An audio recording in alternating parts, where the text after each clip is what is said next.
Good day, class. This is Miss De La Torre, and at this point, let's go ahead and continue our discussion about the biomes of the Earth.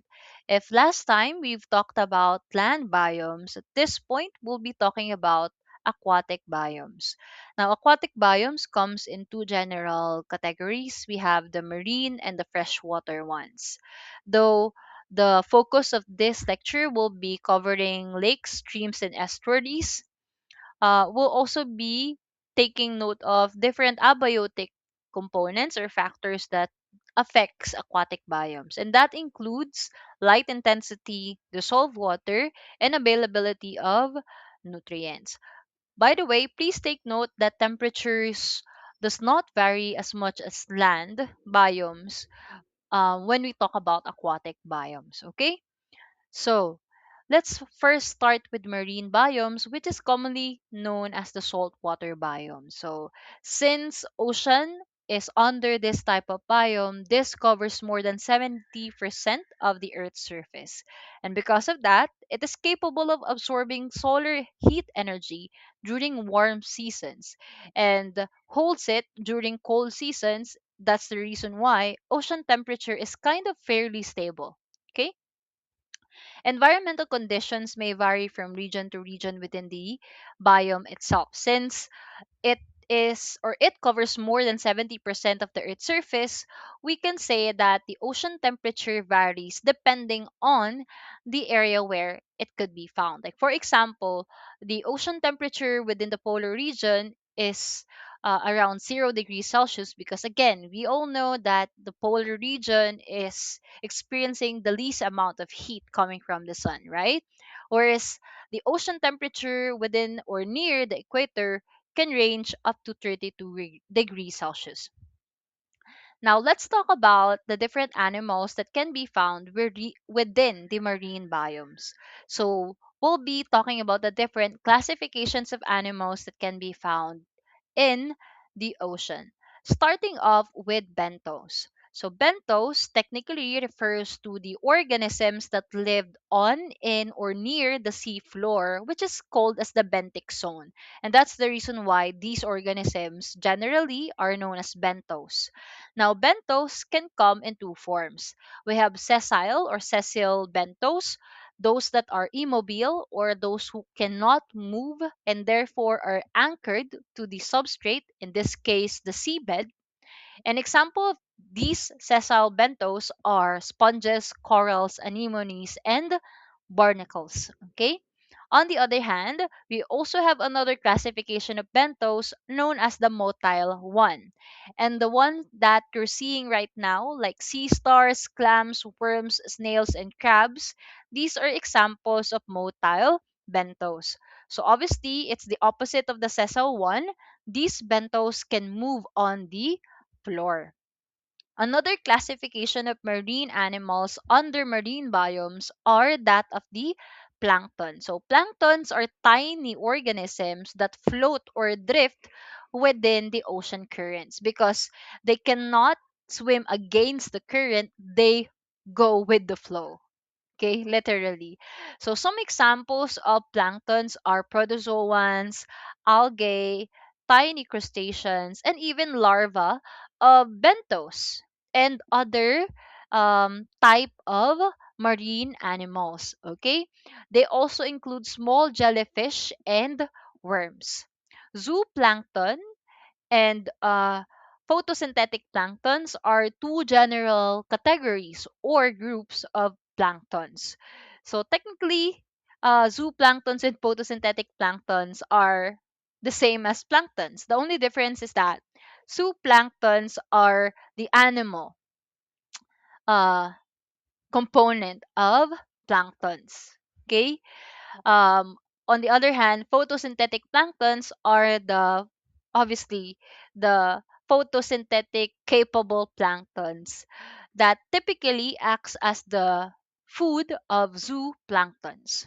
Okay, so always remember that. With the next classification, nectons are aquatic animals or marine animals that can move independently by swimming. So, therefore, they can navigate against the ocean current. So the example of these are fishes, squid, seals, and whales, even sea turtles and sharks. Okay, so again, all of these are examples of animals that can be found within marine biomes.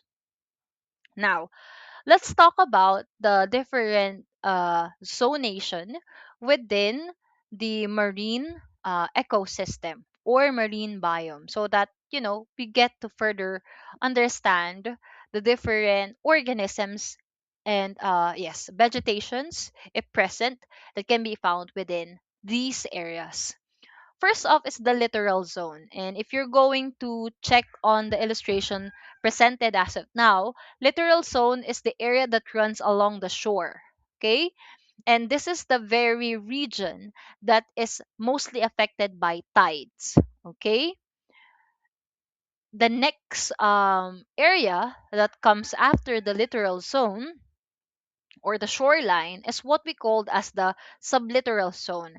So this is characterized by the presence of shallow water that receives the largest amount of energy from the sun. And because of that, we can say that um, nutrient here is very rich. Almost 90% of most ocean life can be found in littoral and sublittoral zones, and that includes planktons, which again acts as one of the main source of food of larger marine animals. Okay, now let's talk about the pelagic zone. Pelagic zone is technically the open ocean or open sea area of marine biomes. And here, sunlight can filter or reach it up until 200-meter below. Okay? The water that is found within or below, rather, below 200 meter is considered dark and cold already. And again, always take note as well that water pressure increases as depth increases too. So the deeper the water is, okay, the higher the pressure and the colder and darker it gets. Okay? And typically, um, water below 200 meter, like what I mentioned a while ago, gets darker and colder, and the water pressure gets higher. Therefore, certain organisms that is adapted to such condition are the ones that can be found here, like the giant squid, golfer fishes, and even eels. Okay, now let's talk about the freshwater biomes or the aquatic biome that doesn't have salt within within the body of water itself. Okay, so this one is divided into two general categories. We have the running water freshwater biome and the standing water freshwater biomes. So the examples of freshwater biomes that includes a moving water or running water includes streams and rivers. Whereas the freshwater biomes that include standing water um, has lakes, ponds, swamps, and bogs. So if we were to compare it with marine biome, freshwater biome's volume is much smaller. Okay, and the temperature variation here is more inconsistent, okay, than that of the temperature variation among marine biomes. So meaning the temperature here changes um, way more drastically than that of ocean. So therefore, the organisms present here must be more adaptive, and their concern is actually with maintaining water balance in this kind of freshwater biome. So again, examples are rivers, swamp, and lakes. Let's talk about streams first. So streams, as you can see on the slide here, is again an example of what um running water freshwater biome. Okay, there's actually like a term for a water that is standing and a water that is flowing, but I think I forgot it. Okay, but nonetheless, I hope again, you take note of the two different general types of freshwater biomes. So again, streams are examples of those that runs, no? Okay, the water here is not stagnant. So in this case, the bottom is mainly made up of rocks and gravel, and most of the organisms here are calmer. The shallow areas near the banks of the stream experiences increased growth of algae. Okay. On the other hand, lakes and ponds are examples of standing water, okay, or still water. In this case, lakes, if we are to compare it with ponds, obviously are bigger or larger. So deep light doesn't reach the bottom one. On the other hand, since ponds are way shallower than lakes, enough uh, structure or light can reach the bottom portion because of its shallowness. Okay, so those are the distinct things to take note of too when it comes to lakes and ponds. If we are to check as well the parts of a lake and pond and compare it with the different parts or the general parts of an ocean, they share some common like parts or zones. Like for example, the littoral zone, the benthic zone, the limnetic zone, and the profundal zone. So obviously they share that uh, parts. Now, let's talk about swamps and bogs. Swamp are actually low wetlands with shrubs and trees, and we could actually have both freshwater and saltwater swamp or wetlands. Okay, so swamps are not limited to freshwater only.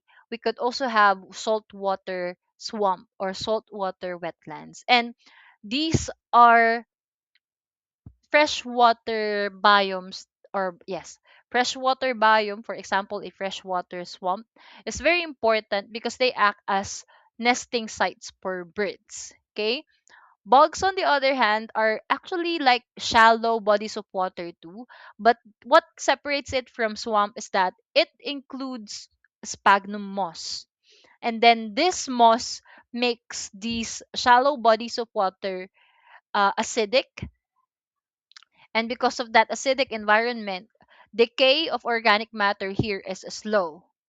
So, if we are to recall the discussion about nitrogen cycle, nitrogen here is technically recycled in a much slower manner because decomposition is made slow due to the acidic environment. Okay, we can also identify insectivorous plants present among acidic bogs too. Okay, and lastly, estuaries. Okay, these are areas or bodies of water where fresh water meets salt water. Okay, so commonly, it is found where salt marshes, deltas, mud flats, mangrove swamps, lagoons, okay, and mouths of rivers that empty into the sea are located. The water here is shallow, and this also show abundance of marsh grasses that is very, very good and ideal to serve as breeding grounds for fishes, shrimps, and crabs. Okay, so these are the different examples of um, aquatic biomes. Again, we have the freshwater and the saltwater biomes. And that's it for this particular lesson. Thank you very much. Have a great day, everyone.